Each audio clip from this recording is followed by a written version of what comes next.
ওয়ালাইকুম আসসালাম ওয়া রাহমাতুল্লাহ। আলহামদুলিল্লাহ ওয়া রাসূলিল কারীম আম্মা বাদ। ভাইজান দেখছেন যে সূরা ইখলাস তিনবার পড়লে এক খতম কোরআন সওয়াব পাওয়া যায় কিনা। সুন্দর একটি বিষয়। এই বিষয়টা আসলে আমাদের দেশে আহ, বহু জায়গায় বড় বড় আলেম সহ এই কথা বলতে শোনা যায় তাদের ওয়াজ মাহফিল, যে সূরা ফাতিহা তিনবার পড়লে এক খতম কোরআনের সওয়াব পাওয়া যায়। সূরা ইখলাস দ্বারা কোরআন খতম নির্দিষ্ট সংখ্যার মাধ্যমে সূরা ইখলাসের খতম প্রচলিত যে রয়েছে, যে সূরা ইখলাস তিনবার পড়লে এর মাধ্যমে কোরআন খতম হয়। আর তিনবার সূরা ইখলাস পাঠ করলে পূর্ণ এক খতম কোরআন তেলাওয়াতের সওয়াব পাওয়া যায়। এটা অনেকেই বলে, অনেক বড় বড় আলেমগণ তাদের তাফসীর মাহফিলে এবং মসজিদের খুতবায় তারা এই কথা বলে। হ্যাঁ, অথচ এমন কোনো কথা নবী সাল্লাল্লাহু আলাইহি সাল্লাম বলেন নাই যে সূরা ইখলাস তিনবার পড়লে এক খতম কোরআনের সওয়াব পাওয়া যাবে, এ কথা তিনি বলেন নাই। রসুলের সাল্লাল্লাহু আলাইহি সাল্লাম হাদিসের সাথে যুক্তির মিশ্রণ ঘটিয়ে এমন কথা বলা হয়। হ্যাঁ, আর অনেক ক্ষেত্রে এভাবে রসুল সাল্লাল্লাহু আলাইহি সাল্লামের কথার মর্ম পরিবর্তন হয়ে শরীয়তের বিকৃতি ঘটিয়েছে। অনেক জায়গায় এরকম, অনেক জায়গায় নবী সাল্লাল্লাহু আলাইহি সাল্লামের কথার মর্ম, আসল মর্মকে কি বোঝাতে চাইছেন সেটাকে না বুঝে একটি বাতি না বুঝে একটি বাতি সংযোগ করে, যুক্তিকে সংযোগ করে মিক্স করে পরিবর্তন বা শরীয়তের বিকৃতি ঘটিয়ে নিয়ে আসছে। কোরআন আল্লাহর পবিত্র কোরআন, তার প্রতিটি অক্ষর, প্রতিটি শব্দ, প্রতিটি বাক্য, প্রতিটি আয়াত, প্রতিটি সূরা বরকতময়, মর্যাদাপূর্ণ, এতে কোনো সন্দেহ নেই। আল্লাহর কালাম হিসেবে মর্যাদার দিক থেকে পুরা কোরআন এক সমান, পুরা কোরআন এক সমান।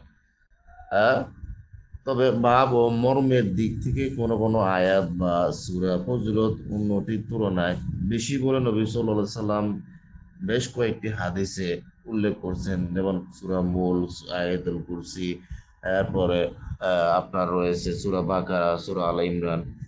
এই এই যে সূরাগুলো নবী সাল্লাল্লাহু আলাইহি সাল্লাম আয়াত একটি বিভিন্ন হাদিসে এর ফজিলত সম্পর্কে নবী সাল্লাল্লাহু আলাইহি সাল্লাম বলছেন। তবে আমভাবে পুরা কোরআন হলো ফজিলতপূর্ণ, পুরো কোরআনের সওয়াব রয়েছে। যেমন নবী সাল্লাল্লাহু আলাইহি সাল্লাম একাধিক বলছেন যে কেউ যদি আলিফ পড়ে তার সাথে সাথে তার আমলনামায় আল্লাহ সুবহানাহু ওয়া তাআলা 10টি নেকি লিখে দেন। আলিফ লাম মিম, আলিফ হারফুন, মিম লাম হারফুন, মিম হারফুন।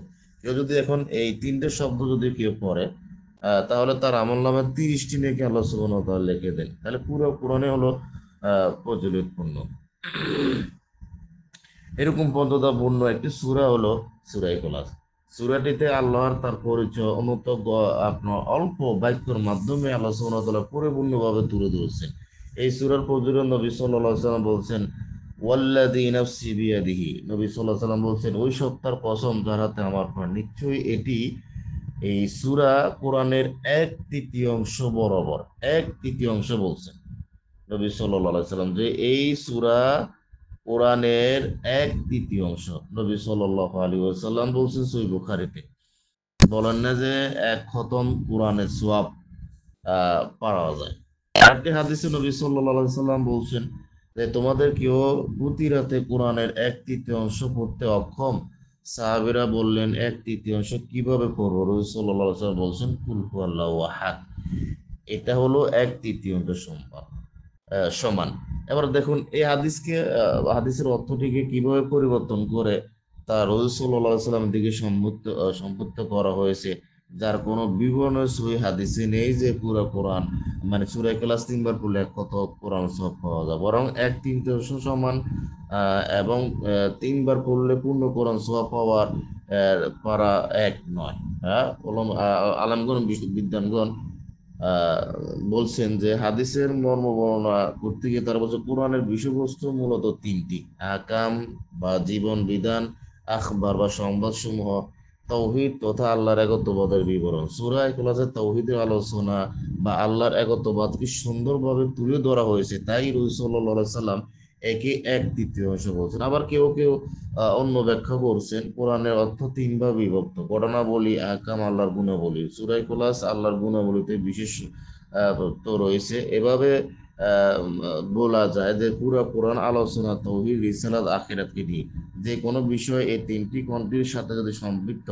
আর সূরা ইখলাসের তাওহীদের আলোচনা অন্তত নিপুণ ভাবে করা হয়েছে, তাই এই সূরা কোরআনের 1/3 বলা হয়েছে, এইভাবে আলেমগণ ব্যাখ্যা দিয়েছেন। অতএব যুক্তিকে কোরআন হাদিসের সাথে মিলালে চলবে না, ঠিক আছে না? যুক্তি যেখানে সেখানে ফিট করলে হবে না।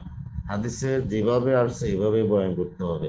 একটু বাড়িয়ে বললে কিন্তু বিকৃতি হয়ে যাবে, শরীয়তে বিক্রি করা করে দেওয়া হবে, হাদিসকে বিকৃতি করে দেওয়া হবে। অত সাবধান, বলার ক্ষেত্রে বোঝার ক্ষেত্রে সাবধানতা অবলম্বন করতে হবে।